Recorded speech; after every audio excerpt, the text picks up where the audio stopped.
Well, good day, everybody, and welcome. I'm Jan Jeremias, and for more than 35 years, health has been woven into the fabric of my life. Over the past 2 decades, I've blended my roots in clinical research with a deep love for holistic wellness, supporting both people and their pets in living longer, fuller, more connected lives.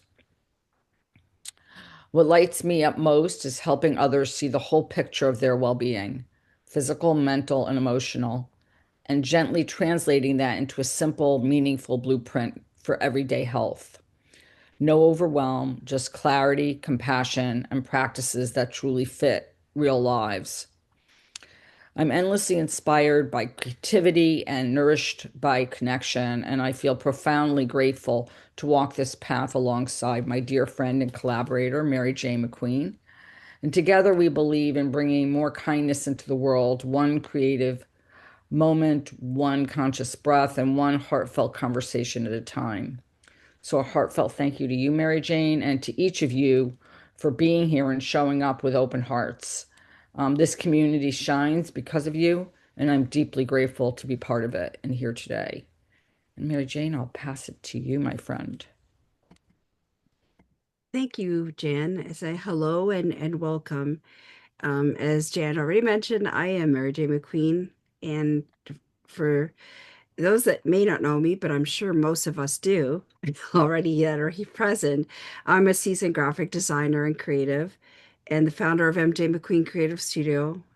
And I am also the proud co-founder of Spirit Born Imaginings alongside of Jan. And in this space, we hold gentle and intentional conversations and meditative experiences, really, hopefully, that invite you to slow down and soften and reconnect with yourself. Because for us, Spirit Born Imaginings is a place of presence, compassion, and curiosity. And it's where mindfulness, breath, energy awareness, and creative reflection come together to support self kindness and inner transformation. Because there's nothing you need to do or achieve here, only an invitation to arrive exactly as you are in this moment. And to begin, I will offer a short poem, which is just an invitation to listen inward and a sense of what wants to be present for us today. And I'll start with the poem. It's called Start Close In, and it's by David White. So start close in. Don't take the second step or the third. Start with the first thing, close in, the step you don't want to take. Start with the ground you know, the pale ground beneath your feet, your own way to begin the conversation. Start with your own question. Give up on other people's questions.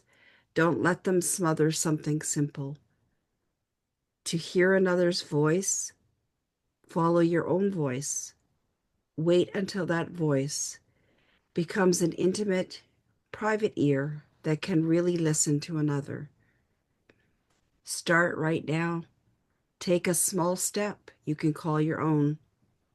Don't follow someone else's heroics. Be humble and focused. Start close in. Don't mistake that other for your own. Start close in. Don't take the second step or the third.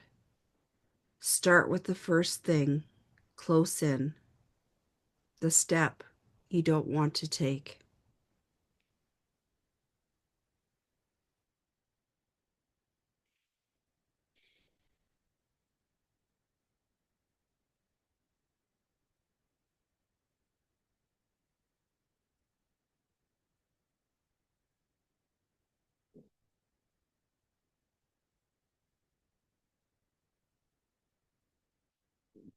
Mary Jane, did you want me to share the welcome now, or did you want to read the other Um, excerpt? oh.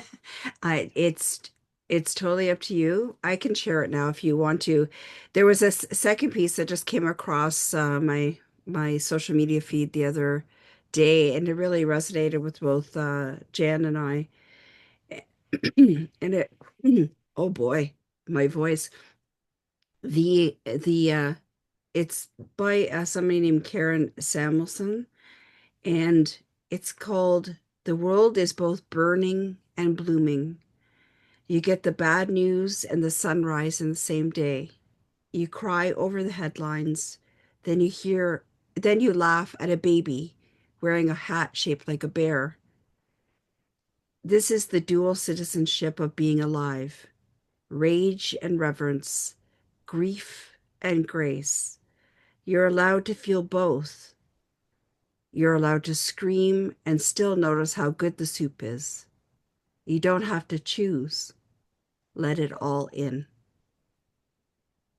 And that really resonated for me and for Jan, just for kind of where we are at the moment, and sort of the fact of the duality of of the expectations we place on ourselves, that we expect life or things to turn out in a certain way, and they don't always progress that way. And so today's topic about um, managing expectations, and really about taking just the next best step forward, really seem to speak in this little meme, which I will share, of course, when we for the post for the event, for the comments. So thank you for allowing me to share that, Jan. That's it just seemed really appropriate for the topic today. Oh, you're welcome, Mary Jane, and so appropriate. Even just based on, before everybody joined, Mary Jane and I were talking about some of the things going on in the news, and so, some of the things that are happening. And, just if you go there and then, look outside and it's this beautiful morning, the sky's blue, kind of thing. And then just having to hold both all the time, you know, and so pretty amazing, just as it summed it up so clearly. So welcome everybody. Once again, we welcome you to this space and to this moment. We gather with the understanding that the beginning of a year does not require urgency, certainty, or answers. There is no need to arrive with a plan fully formed or with expectations neatly managed. We begin instead with a pause, an intentional slowing that allows us to meet ourselves exactly as we are. In this space, we acknowledge that expectations, our own and those placed upon us, can feel heavy at times. They can pull us toward outcomes, timelines, and shoulds. Today, we invite a gentler approach, one that loosens the grip on outcomes and softens the pressure to know what comes next. Together, we will explore what it means to take the next best step, not the perfect step, not the final step, but the one that is available, honest, and kind. The next best step asks us only for presence and discernment, not certainty. Here we hold the understanding that it all belongs: the clarity and the confusion, the hope and the hesitation, the movement and the pause. Nothing needs to be pushed away or fixed in order to be welcomed. Each experience, each feeling, each question is part of the unfolding. We invite you to settle in, to breathe, and to listen inward, to allow this time to be less about doing and more about noticing, less about striving and more about trusting. You are welcome here just as you are right now. We're so glad you're here.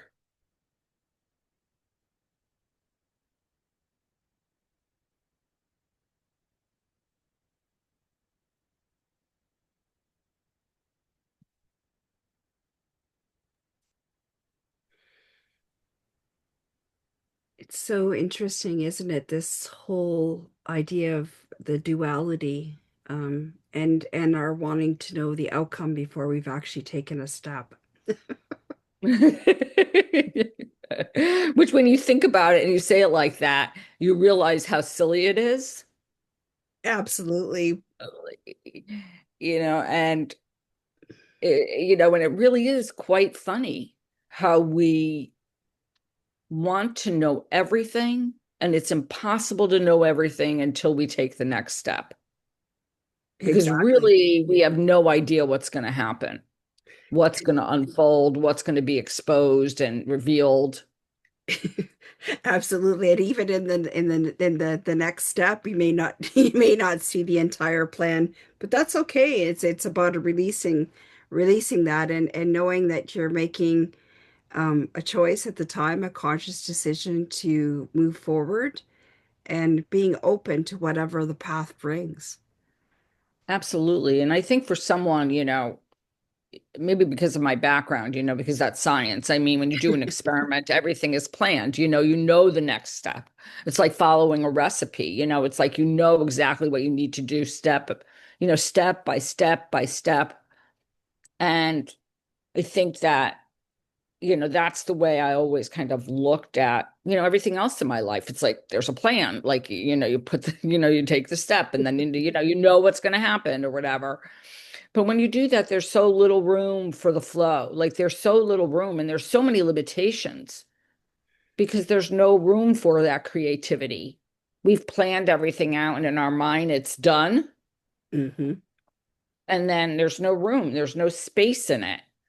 And I think for someone who is a planner, like those goals, or if that's the way you are, like, or the way I used to be very goal oriented, like this is the goal kind of thing. It can be very daunting and overwhelming. Yeah. And I think that this whole idea of taking the next best step really, for me, really helps me because it makes me feel like, okay, I just have to pause and take the next best step that's available right now. And then once I get there, I can kind of evaluate, see what happened, and then again, take the next best step.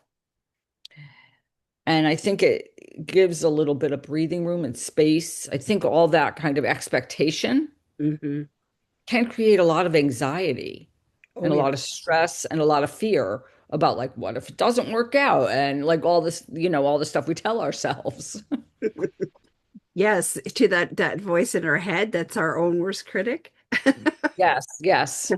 Yeah, well, it's true what you're saying, Dan, because really, like, by just taking the next best step, it's like really like it really encourages, like, I guess, more flexibility and flow into our days, and a little bit of self-kindness as well, right? Like, just instead of the perfectionism um that I may or may not know a little bit about regarding myself. So, but it's very true. And I was just, I guess because you were talking about you know, planning with science and stuff like that. I just remember in my corporate career, I mean, it's a common practice, right? To at the beginning of the year where they have you set SMART goals for the year. Oh God. Um, and Sorry. I know you're laughing because for me, that used to like so rankle against my whole being, and the stress of completing that exercise used to just be overwhelming and anxiety producing because it doesn't matter what my goals are, because ultimately they want your goals to align with their goals, and it's like, okay, I'm I can play the role a bit, but there's a point to which I'm like, I'm writing stuff down thinking, but this isn't really my goal. But but so I was just, when you talk about that, I was like, all of a sudden that popped into my mind about goal setting. I'm like going, oh yes, that anxiety producing thing. I remember now. But Yeah, that was just thank you for bringing that to my mind, Jan, because I hadn't thought about it in quite some time. I'm like going, oh my goodness. Mhm. Let alone the fact that I think when you lead your life like that, with steps and a goal, those expectations are really high. We hold ourselves to these expectations. Like we want to be whatever it is. We want to lose the weight, or we want to walk every day, or we want to do all these different things. And when we don't meet them, I think that, you know, I could probably say for everybody in this room who holds themselves, or maybe everybody does, but I know that, I think I know everybody pretty well to say that we all hold ourselves to pretty high standards, Yes. that when we don't meet those goals, we tend to, there's very little room for compassion. Like we miss a day of doing something and all of a sudden we failed completely. you know, Yes. or, and we don't leave any room for life at all. As we always say to each other, life keeps on lifing. We Yes. move, we don't leave any space for that at all. It's like perfection to the ultimate or nothing.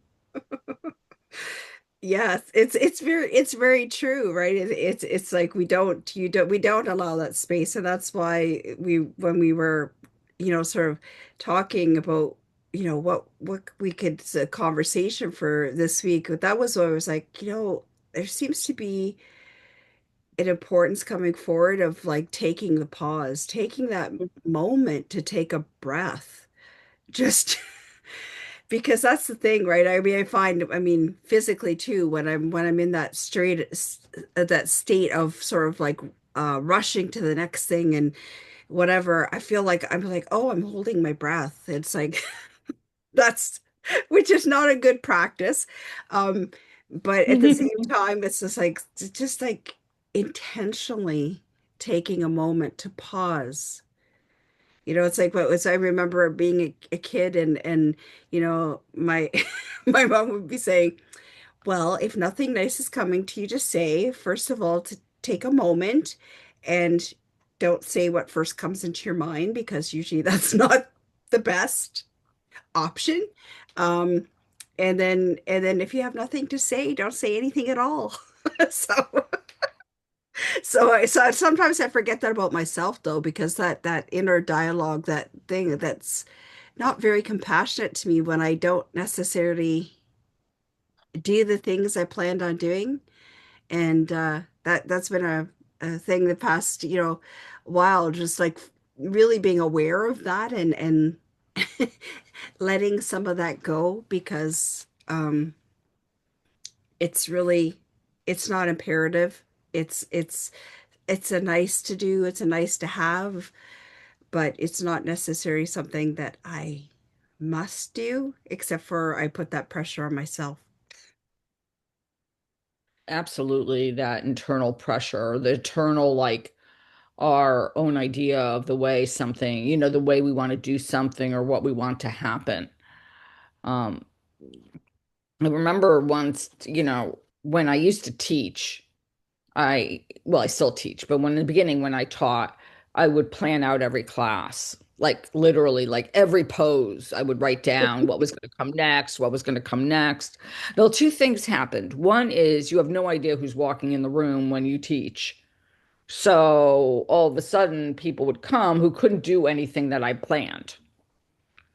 And so I remember like throwing away and never planning, basically never planning again. I mean, I always have an idea, but it's so much more like I have to see who's sitting in front of me.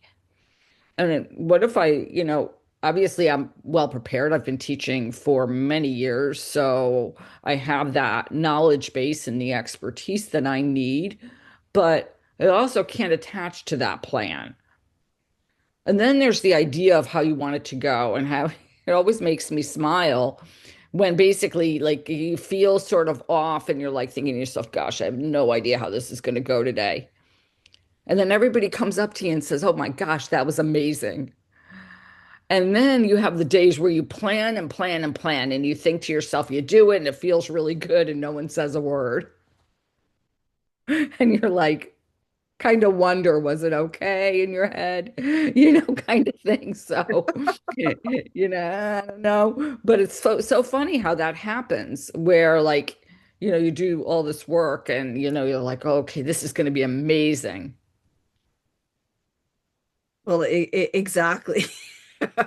Yeah, I sometimes wonder that too. You do things and you put out things and you sort of thing, and then it's like the crickets are chirping, and you're thinking, okay, like did this only matter to me? But sometimes if somebody gave me an interesting perspective yesterday, I guess they were saying, it's what she goes, there's always the people that are the lurkers, as she calls them, the people that are there that are not commenting, that are not saying a word, but really they see what you're doing and it resonates with them, but they just don't take, I guess they don't take the next step Right, that's right. They don't take the next step.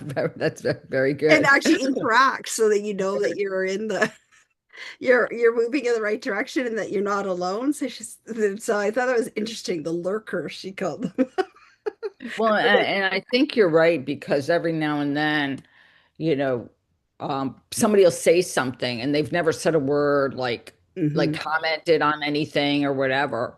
And then they'll be like, "Oh my gosh, I really like what you write," or something. And you're thinking to yourself, "Oh, thanks." Like you have no idea really what's out there, like what they're thinking and what's out there, especially in the social media world Yes. where where you're writing or producing whatever posts and content a lot, and then all of a sudden you have no idea who's reading what, Exactly.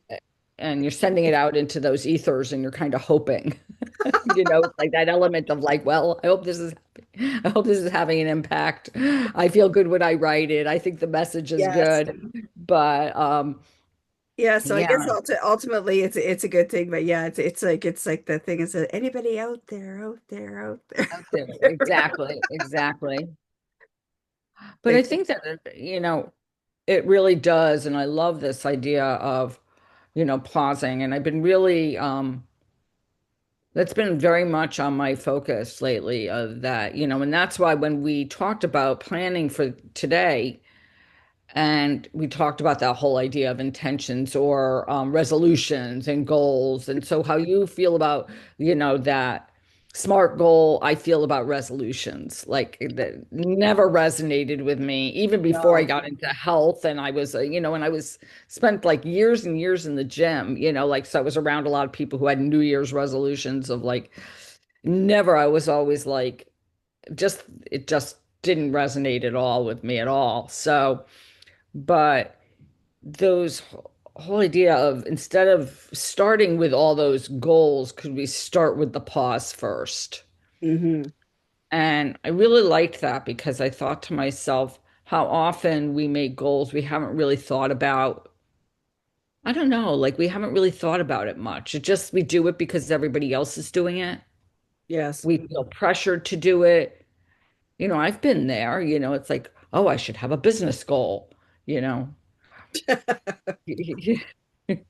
And then not kind of really kind of not having one and I'm thinking to myself, well, what's wrong with me that I can't figure one out, kind of thing.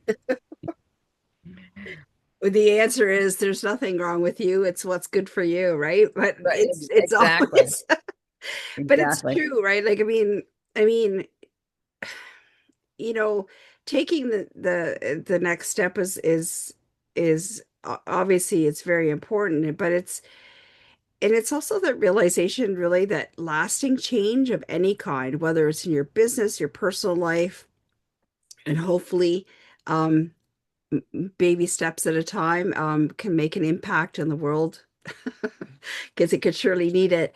But it's just that lasting change really can happen incrementally, and often that's the most reliable, setting the foundation, just building step by step. It's like building, I know we talked about when we did the with the Wizard of Oz sort of idea, but laying down, those bricks of the path, step by step, creating the path in front of you, but letting it flow and as it wants to. But it's really, it's not. easy. I am not, I have a hard time sitting back. I give a lot of grace and, ability for other people to take a pause. But when it comes to me, it's like, it's a little bit different story. But I've been, that was, I mean, my phrase for 2026, even though it's not a resolution, but my phrase, I guess my aspiration is intuitive presence. So really just it sort of embodies that pause, taking that pause and sort of feeling um, where I am at the moment rather than just rushing through things. Absolutely. And I think one of the things you said, and I think these things that we want, we have to realize that, like I said, that, one, like you said, it doesn't happen. Like we have to make little teeny efforts every day. And so maybe if you're like if you're adding pausing, more pausing into your life, I think you don't necessarily, or you're trying to get rid of something that you don't want to do. Like you have a habit you don't like, you want to spend less time doing something and more time doing more. I'm always a huge advocate of like increase the stuff that is positive, and that will kind of weed out the bad, like what you might label as bad stuff. Hmm. It's not necessarily getting rid of the bad stuff, it's doing the good stuff more. So that it And makes like consistently, right? and Consistently. consistently, and whether it's 5 minutes a day or 20 minutes a day, or and also just setting manageable, like sort of manageable increments, small stuff, because I think that that also happens. I'm going to meditate every day, and when you say you're going to meditate for 20 minutes, let's say, or something, and then all of a sudden one day you don't have 20 minutes. And it's starting smaller versus starting larger and working your way up. Hmm. So starting with 5 minutes a day and then increasing to 6 minutes a day, or whatever, because that gives it more space. And then also, like I said in the beginning, that kind of allowing or being compassionate to yourself when you aren't able to do it for whatever reason. Yes. That whole idea of like, life had you had an unbelievable day and stuff happened, and and you were barely, like you were, like you said, holding your breath the entire time, going from just the way the day kind of unfolded. Then you have to sit there and say, okay, well, tomorrow's a like you get up the next day, it's a new day. And it really is like, so I begin again. And you don't get caught in the trap of like, that whole idea where all of a sudden you didn't do it yesterday, and then all of a sudden you're like, well, I didn't do it yesterday. Why bother doing it today? Well, yes, that's very true for sure. It's it's I liked that the whole idea is this is like taking the next step. And I liked how in David White's poem he was like taking the next step that you don't want to take. Because sometimes it is like that. You're like, oh, but it's amazing sometimes if you take that step, the amazing opportunity and how so many things become um clearer. And but it's that resistance, right? So it's like when we were doing the research, I think it was like one of the key things was they were talking about was detachment is releasing resistance, not caring less, which I thought was an interesting perspective because sometimes people think detaching from something um means that people don't care, but it's not necessarily the case. Sometimes that the caring is very deep, but detaching, it just resists it gets rid of that resistance. It sort of releases it so that you can then take your next step forward. So, Yeah, no, I think that's a really good point, because I think it is not that you don't care. It's having a little bit perspective and a little bit of compassion, mm, and basically, to me, detaching from the expectation of like it has to be a certain way, or that whole idea of what you thought, like what your plan was. It's not that you don't care, because you care about it, but there's a little bit more room for like humanity or being a human being Mm-hmm. and And not being and not being a robot, a human doing. a human doing. Yeah, a robot, basically a human Yes. doing. Yeah. Yeah, I mean, when you have that kind of regimented way of thinking, uh, then not doing or detachment is basically not caring in your mind. Mm-hmm. And I think that if you have a little bit more of the human, like the human being kind of like if that's the way what you're trying to cultivate in your life of being a human being, Mm-hmm. then detachment is like, okay, I care about this, but I do have to let go and realize that things are going to happen. Yes. And can I get up, like literally, like, can I get back on the horse, so to speak? Mhm. Well, it's appropriate that you bring up the horse because it's coming up to the year of the horse. So, I know, and I was waiting for Al to do some sort of horse icon, horse emoji. I'm like looking for the emojis, Al. I'm sitting there going, "Where's Al with his little different emojis today?" His little horse emoji or something. But sorry, Al, no pressure. I was just smiling. I was like, "Oh, the emojis." But no, I think it's really important because I think we allow then a little bit of acceptance and allowance, and when we accept, we reduce the unnecessary suffering. true. I think when we attach to something, if we attach to an outcome or the way we think things should be or the way we wanted things to be in general, I mean, I'm there. Um, Me too. it creates a lot of self-suffering, undue suffering. Yes, of our own making. That's right. I mean, there's a lot of suffering that comes. Oh, thank you, Al, for the horse. I feel so much better now. Yeah, me too.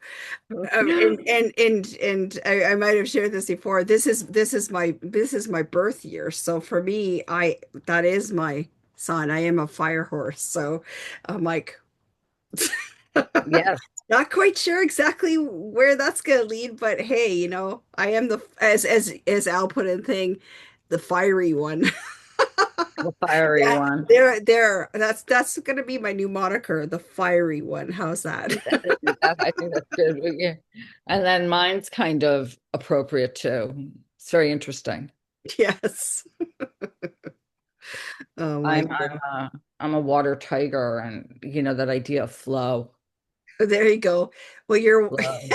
don't let your water put out my fire, okay, Jan? I know, I know. I thought about that. I thought about that, except that when I looked it up, it says that they're very compatible. Yes. And so I I was can like, see oh, it's like good. fire and water, right? Like it makes sense.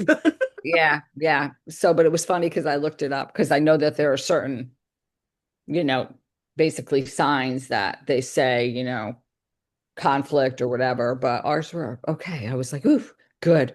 Not that I would, But it was after really 3 years, we're compatible. like, it's true after 3 years.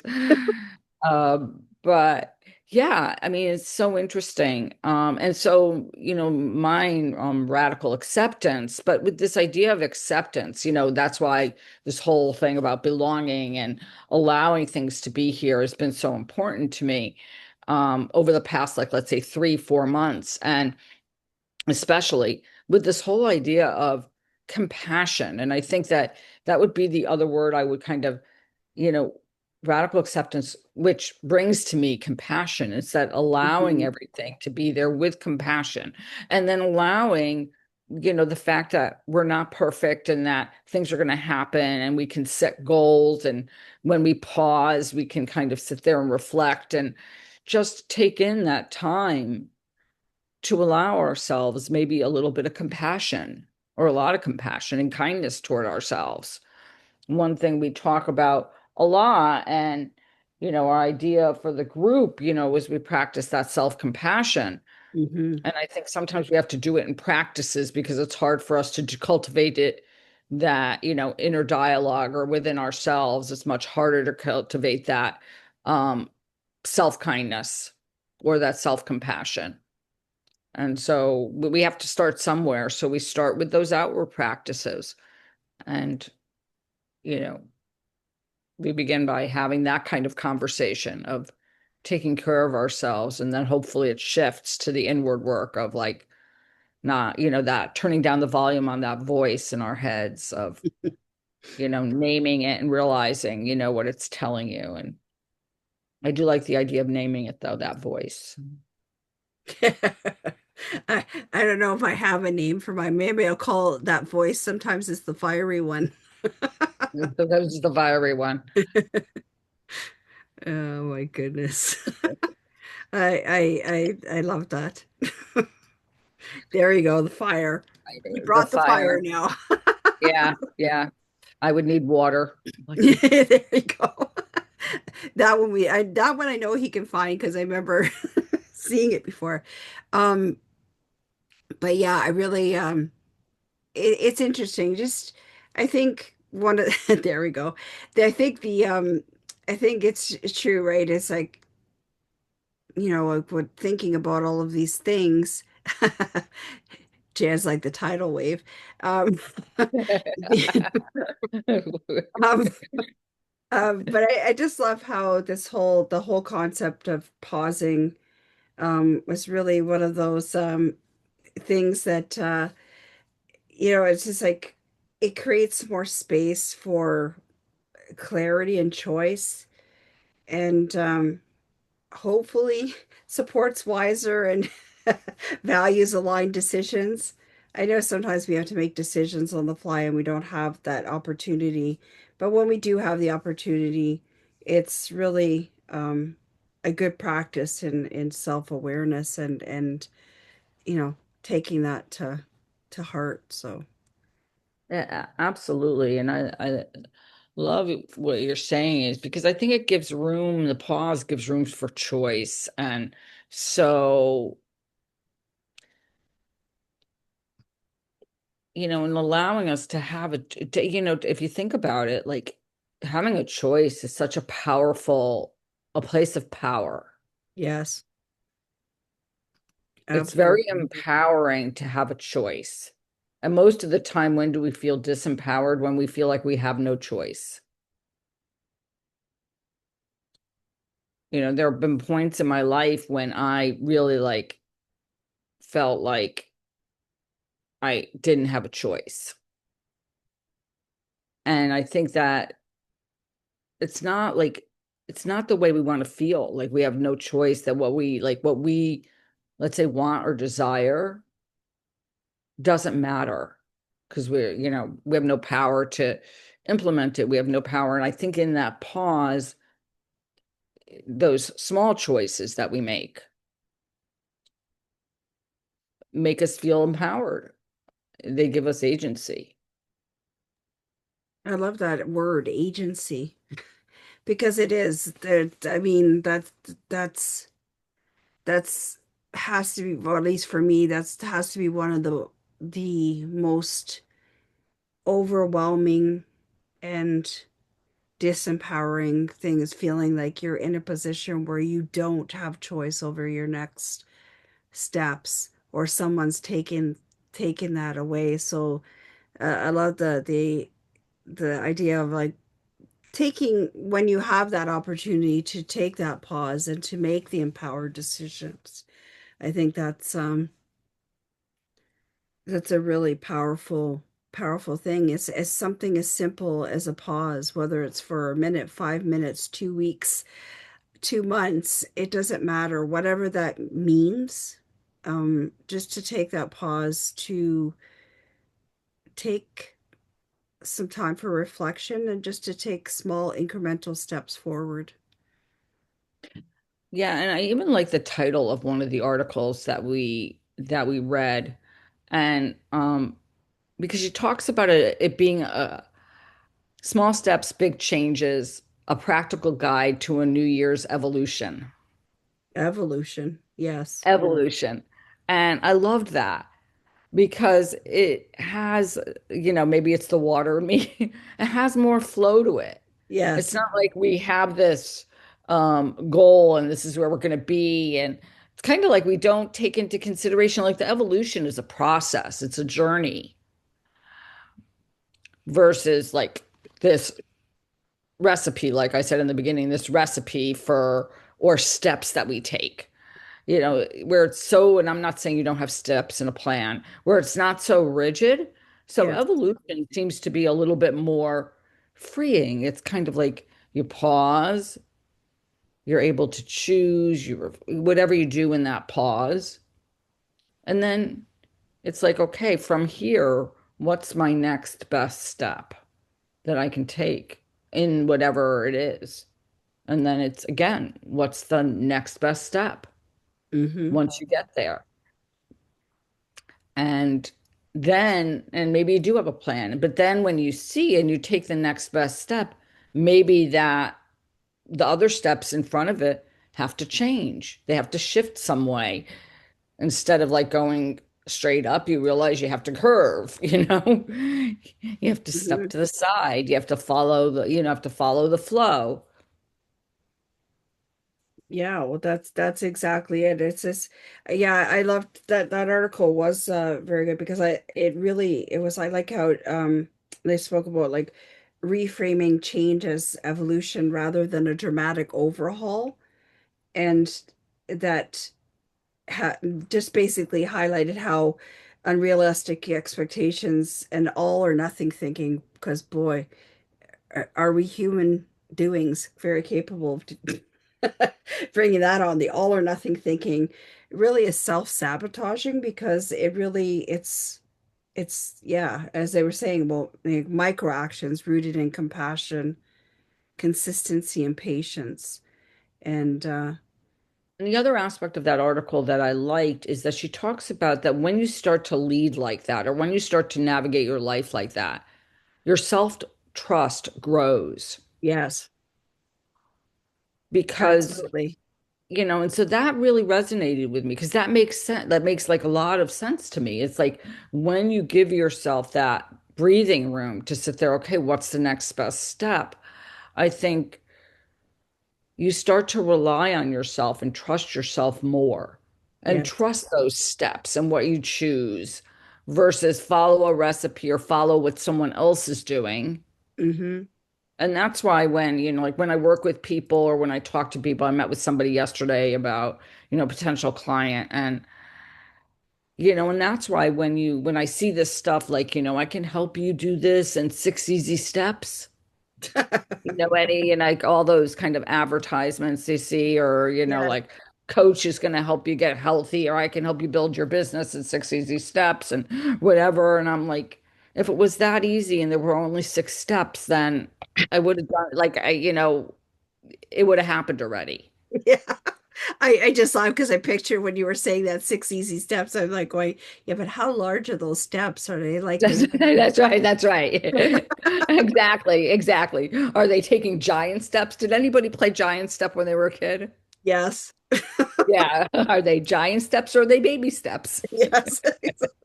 Because I just have like it's like just because that's how because I'm a visual person. So for me, I was like it's like I just pictured like somebody like at the base of like perhaps like the pyramids in Mexico or whatever. I had the same visual. That's funny. Well, that's not actually not surprising, is it, Jan? Oh, But yeah, I just had a visual of that, like in thing where this like towering things. I know that they don't let people climb them anymore, but when they used to like thing, I'm like going, those are massive like leaps to get to the top of that pyramid. I'm not sure that I'm gonna make it even halfway. So I I went to Chichen Itza, so that's one of the pyramids in yeah, Mexico, and um, we didn't do it because it was actually, I mean, when I say torrentially downpouring, it oh was like God, torrentially, and they wouldn't let anybody climb because they're very slippery and the potential to fall is too high. But they are. Each step is like, like massive. like massive. And so I had the same visual when I said that, like 6 easy steps, like where you're like stretching one foot's on the ground and the other foot is like, 3 feet up, like kind of thing. But yeah, Al, has his hand raised. Yes. You're talking about baby steps. Yeah. I was thinking about Jack and the Beanstalk, or even the what and the Goliath. So they are always the winner is the smaller people, the smaller guys and all that. So yeah, so Jack always gets up to the Beanstalk and steals the gold from the giant and all that. Yeah. So anyway, so it's Mm-hmm. so funny. When you say the 6 steps, I was thinking about from 6 steps how you get to 6 figures. These are all the always the promises by the coaches or the gurus, who wants to teach people on social media, on getting people rich, in the shortest time and all that. So it's so funny, So when you see 6 steps and 6 figures, so it's so aligned, to that, yeah. And yeah, today the I like the three the I actually I have an acronym which actually comes from the words that you have started with. Start where you are, S. Then U is use what you have and do what you can. So the SUD. SUD means south in French, in France. And it's also like the sud tea, Sud tea is like the raw boys tea. I'm not sure you heard of raw boys. Raw boys is a South African herbal tea which are rich in antioxidants and all that. You can look that up. Sud tea in South Africa, it comes out as a raw boys tea. So it's a very good tea that actually people drink to reduce anti-inflammation and all the stuff. But it's also interesting that yeah, when you come to the beginning of the year, we always want to set the goals and all that. Very big, aspiring, like the BHAG, big, hairy, audacious goals and all that. But eventually, maybe throughout the end of first quarter or coming to second half of the year, everything is gone. Where are the goals? So it's just like leave it hanging. Are the goals achievable when we set too big ourselves? So eventually, when you come to use the acronym, I can say that utilizing our super energies within. So utilizing our super energies. Whatever we have that we can use for grounding, when we use for our breath work, our meditation, our yoga, and everything. So so it's so important that when we got into this. When we start our year, and always we're also excited and we're always thinking of what we can do this year and end the year with a loud bang and all that. But eventually, sometimes it's only three-quarter of our goals are met, or even half, or maybe we do not know, because it depends how many goals we are setting. But like what we say, so setting smaller gradual steps will lead us to where we're going to be in a bigger way. So, like the fire horse this year, there's lack of water. In the Chinese metaphysics, there's a 12 animal zodiacs. So fire horse itself this year is very, very fiery. So so never enter into like big arguments and all that. Always let the other party win. Don't always think that you're always right. Especially Mary Jane, you're a horse. You're super fiery. So sometimes you always want to win in the argument and all that. So sometimes you just have to cool down a bit. Let Jen's water sprinkle upon you a bit little, so that your head your head gets a bit more cooler and all that. So do not enter into like arguments, or even keep on, because this year has about three or four fires, within the Pachi, the Pachi pillar. So basically, in the Chinese metaphysics, where the year where we are born, we also like you have the hour pillar, the day pillar, and the month pillar, and the year is where your horse is. But of course, the fire is very evident. So this year, even there's a lot of like tragedies with like fires and all that around the world. You can actually see it, around the world and all that. So basically, it's always evident, in that way. So you can create it from like volcano eruptions, or even like earthquakes and all that. We should create fires and all that stuff. So, but you can visualize and see it for yourself. It's always happens, especially in all this cycle. And it's always happens every 60 years. This fire, because there are fire elements in the Chinese metaphysics. They have earth, fire, metal, and not like in the Western. Western they have air. We don't have air in the Chinese metaphysics. Yeah. So that's what I have to share for today. Okay, thank you. Thank you, Al. I was thinking about some of the things you said, and just first of all, just it'll be interesting if we could like all come with this kind of, we've planted this seed now of like pausing, and it'll be, very interesting to see how the year unfolds for everybody. Sort of like shifting our attitudes maybe a little bit or our perspectives of, just the next best step and what that means. And not, in this whole idea of not attaching, um, not attaching to those, not attaching to people's, like, you know, because then there's room for compassion for other people too, is like we don't attach to ideas about other people. We don't attach exactly, you know, when we attach to things about somebody, a lot of times our relationships are based on expectations of what we expect from other people. And Mary Jane and I had this beautiful conversation last week. I think it was after our session in the morning, Mary Jane, like we get on and after we stay on and we kind of debrief or whatever, and we were chatting. And I think it was why our collaboration has worked so well. Yes, And I think part of it, or good, well, I think it's not even part of it, a good part of it is that we have a lot of compassion for each other and a lot of kindness for each other. And it's not like we don't hold each other accountable, but we also have a lot of space when something happens. that's right. Well, And that's exactly it, right? Because that was what we were talking about, was like because we have a very good communication, that compassion and kindness um is more easily readily to come through, to just understand where people are at. Heart-centered. Oh, that, yep, no, it is a very heart-centered. And thank you. Good word. Good words, Kimberly.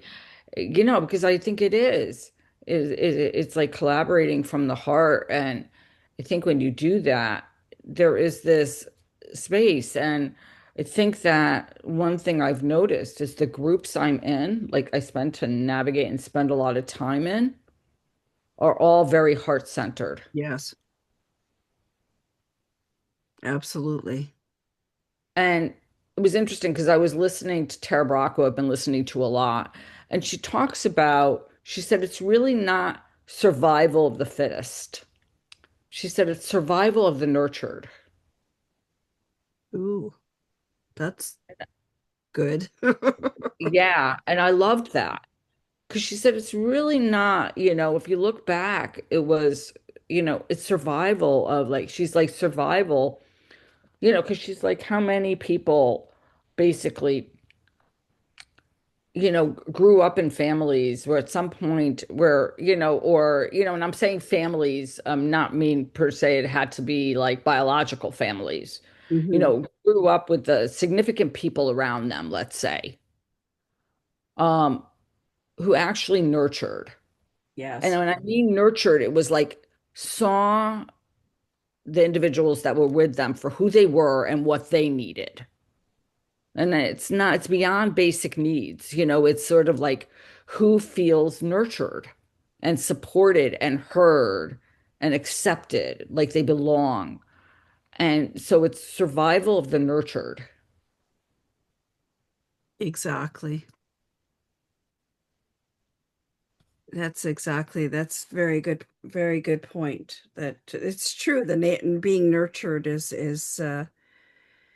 in whatever sense of the word, it brings a sense of well-being and just being accepted and acknowledged for who you are at your core, not for other expectations that other people.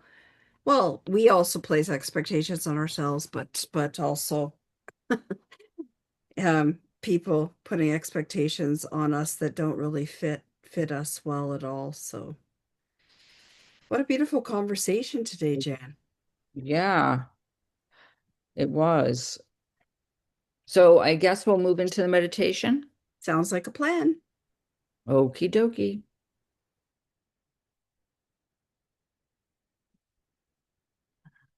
So let's begin by arriving together. Another thing from Tara, which I love, is she opens up with like, welcome, friends. We're all friends.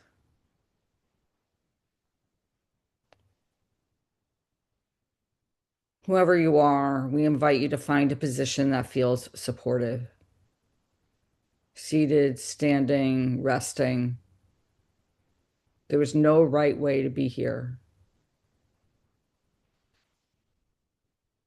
We allow the body to settle in its own time and in its own way. Together, we take a slow, natural breath in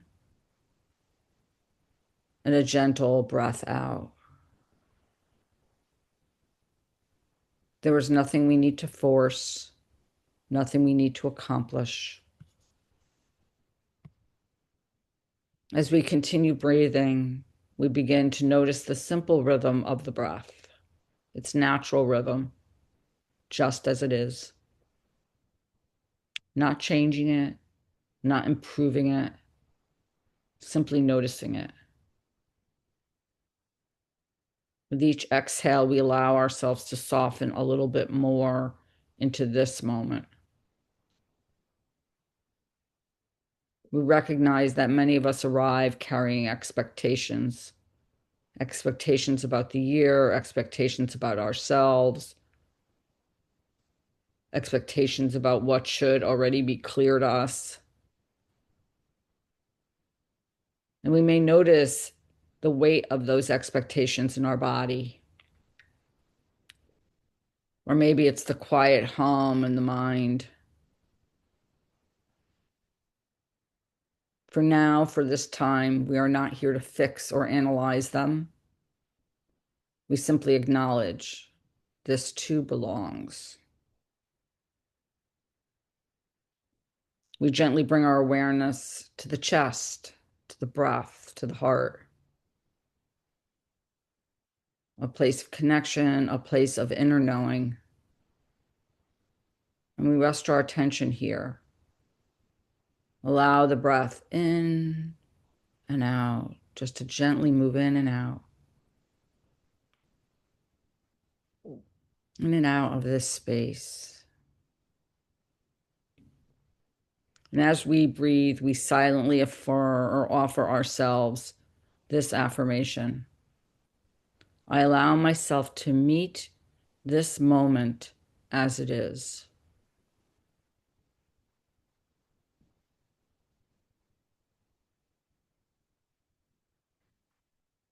If thoughts arise about what comes next or how things should unfold, we notice them kindly. We do not push them away. We let them pass, like clouds moving across the sky. We remind ourselves we do not need the whole path to be revealed.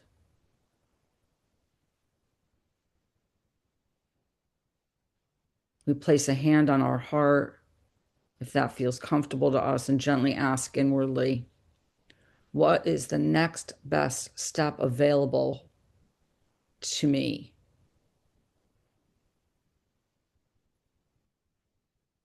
Right now. We do not search for an answer. We do not demand clarity. We trust the wisdom that arrives softly in a feeling, a sensation, a simple knowing. And maybe that next best step is another breath.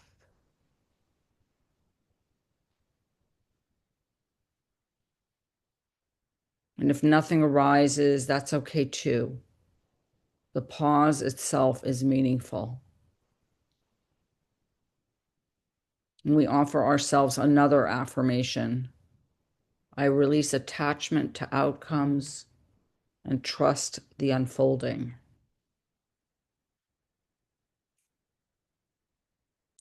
We recognize that clarity grows through presence, not pressure, through kindness and not urgency. As we continue breathing, we expand our awareness to include everything that is here. The ease and the unease, the certainty and the questions. We allow all of it to exist without judgment. We silently remind ourselves it all belongs. This belongs. In this moment, we are not behind. We are not late. We are not lacking.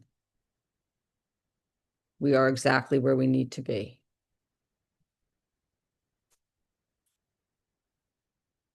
Together, we take one more breath in and a long, steady breath out. When you're ready, we gently bring the awareness back to this room, to the sounds around us, to the support beneath us. And we carry this sense of gentleness and spaciousness with us, knowing that the next step will reveal itself in its own time. And we move again from where we are.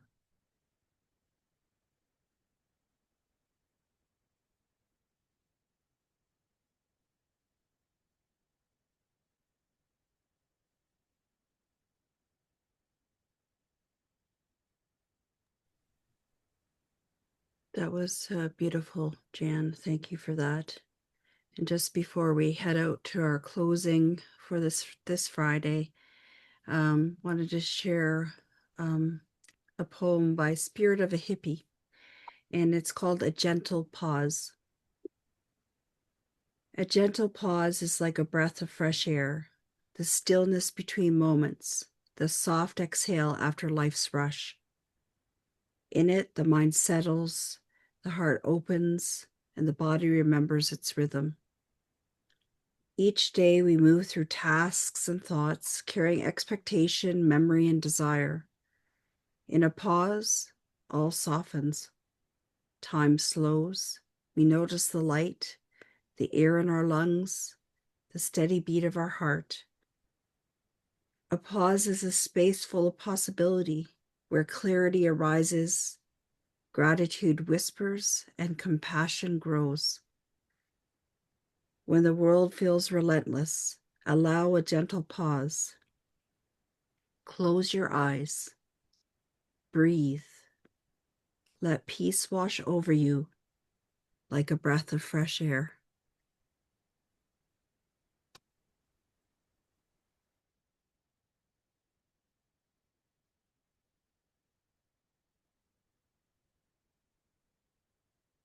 I love that. Thank you, Mary Jane. And thank you, everyone, for joining us today. Please take a moment to connect with us during the week. We would love to hear from you between sessions.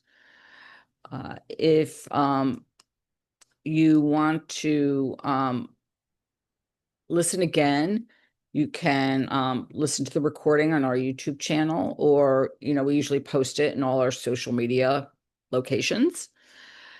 Feel free to share it if you feel so inclined, because that's a really great way to spend just powerful messages and conversations, one person at a time, just like one step at a time. Mm-hmm. We'll be doing another 4-part series with Darlene, which begins February 11th, which is 2 Wednesdays in February and then 2 Wednesdays in March. Mm-hmm. And that's very exciting, sort of like, getting ready, sort of like with a spring and love tone. So that's really beautiful. And then we have our first workshop together for Spirit Born Imaginings. We say February 28th, was it, Mary Jane? Yes, February 28th. So February 28th, we'll be back together, and that'll be one of, I think, what we're planning is 6 workshops for the year. Yes. So that's also really exciting. Mm-hmm. Anything else, Mary Jane? Nothing that really jumps out at me. Just we still have the opportunity just because we're still in the planning stages. If anybody um can connect with us via the really short survey that we've put out just to help us give us some insight, inspiration as to what kind of programming and stuff you might like to see in 2026. We are open to the ideas, and we'll pop the link into the comments for the event itself. So if you can just take a moment and just give us some idea, it's a quick survey, it's not long. So just to give us some ideas of some of the things that you might like to see Spirit Born Imaginings look to in 2026. And we appreciate you all. Thank you for being part of this beautiful community and sharing your energy here. Yes, thank you all so much. Have a wonderful weekend and a great week.